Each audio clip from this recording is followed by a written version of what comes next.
అస్సలు ఒక వ్యక్తి యేసు ప్రభు దగ్గరకు వచ్చి, అయ్యా నేను పరలోకానికి వెళ్ళాలంటే ఏం చేయాలి అన్న ప్రశ్నకు ఆయన ఇచ్చిన సమాధానంలో ఆఖరిగా ఒక మాట చెప్పి ముగిస్తాను నేను. అదేంటో తెలుసా? ఎందుకు ఆయన అబద్ధాలు చెప్పొద్దన్నాడు? నువ్వు ఇక డబ్బు అబద్ధాలతో సంపాదించాల్సిన అవసరం లేదని. ఎందుకు మోసం చేయొద్దు అంటున్నాడు? నువ్వు మోసం చేసి ఇంతవరకు డబ్బు సంపాదించావు కాబట్టి ఇక సంపాదన నీకు వద్దని. నువ్వు వ్యభిచారం చేయొద్దు అని ఎందుకు చెప్తున్నాడు? వ్యభిచారం చేస్తున్నది ఈ డబ్బుల కొరకే, డబ్బును సంపాదించడం కొరకే వ్యభిచారం చేస్తున్నావు. సో బాగా గమనించండి, డబ్బు అనేది ఎంత నీచమైన పనికి దిగజారుస్తుంది అనేటువంటి ఒక చిన్న మాట చెప్తున్నాడు. అవన్నీ చేయట్లేదయ్యా, కష్టపడి సంపాదించా, నేను కష్టంతో ఇంత స్థితికి వచ్చా, బాగుంది. ఇప్పుడు నీ ఆస్తి అమ్మి పేదవాళ్ళకి ఇచ్చే అని ఎందుకు అంటున్నాడు తెలుసా? నువ్వు కష్టపడి సంపాదించినా, నువ్వు దొంగతనం చేసి సంపాదించినా నీ ఆస్తి నీతో పరలోకానికి రాదు. ఆమేన్. ఒంటరిగా వచ్చావు, ఒంటరిగా వెళ్తావు. ఒట్టి చేతులతో వచ్చావు, ఒట్టి చేతులతో వెళ్తావు. దిగంబరిగా వచ్చావు, దిగంబరిగా వెళ్తావు. ఇంత సంపాదించి నేను వెళ్తాను, డాక్యుమెంట్స్ సంఖలో పెట్టుకొని వెళ్తానంటే పర్మిషన్ ఇస్తాడా దేవుడు? నీ ఆస్తిని అంతటినీ కూడా ఒక బ్రీఫ్ కేసులో పెట్టుకొని పైకి వెళ్తానంటే ఒప్పుకుంటాడా? కొనాల వెళ్ళగలవా? నువ్వు ఏ కష్టము పడినా, ఎంత సంపాదించినా ఈ లోకంలో ఉన్నంత వరకే. ఆమేన్. నీ సంపాదన కావచ్చు, నీ ఆస్తులు కావచ్చు, నువ్వు ఉన్నంత వరకే నీకు ఇవి.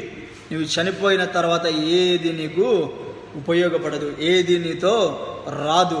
అందుకే అంటున్నాడు, నీ డబ్బంతా కూడా పేదవాళ్ళకి ఇచ్చేయి. రేపో ముప్పో చనిపోతున్నావు, చనిపోతూ ఎవరికో వదిలిపెట్టి వెళ్ళేదానికన్నా లేని వాళ్ళకి ఒక పూట అన్నం పెట్టు, నిన్ను తలుచుకొని సంతోషిస్తాడు. లేని వాడికి ఒక చిన్న ఆశ్రమాన్ని ఒక పూట నీ ఇంట్లో జీవితాంతం గుర్తుపెట్టుకుంటాడు. ఇవే కదా నీ వెంట వచ్చేది పరలోకానికి. ఆస్తి నీతో రాదు, అంతస్తులు నీతో రావు, నువ్వు సంపాదించే సంపాదన నీతో రాదు.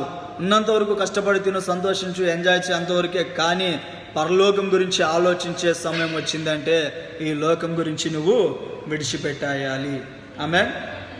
అందుకని వాక్యం సెలవిస్తుంది, ఈ లోకాన్నైనను లోకంలో ఉన్న వాటినైనను ప్రేమింపకుడి. ఎందుకో తెలుసా? ఈ లోకంలో ఉన్నదంతా కూడా శరీరాశ, నేత్రాశ, జీవపు డంబం అంట. ఇవి దేవుని వలన కలిగినవి కాదు, కేవలం సైతాను వలన కలిగినవే.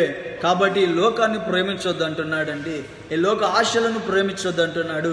ఈ లోకం వెంబడి నిన్ను వెంబడించొద్దు అంటున్నాడు. ఈ డబ్బు సంపాదన కోసం, ఈ యొక్క డబ్బు సంపాదించాలనే ఆశతోటి ఈ డబ్బు కోసం ఎన్ని నీచమైన పనులైనా చేస్తూ, ఎక్కడికైనా దిగజారుతూ, ఎంతో ఘోరమైనటువంటి పరిస్థితుల గుండా వెళ్తూ ఉన్నావే, నా యేసయ్య అంటున్నాడు, వాటన్నిటిని విడిచిపెట్టి ఈరోజు ఏం చెయ్యి? నన్ను వెంబడించు, నన్ను వెంబడించు. ఫాలో టు మీ, నన్ను వెంబడించు, నీకు కావాల్సినవన్నీ నేను నీకు ఇస్తా. ఆమేన్. యేసు ప్రభుని కనుక వెంబడిస్తే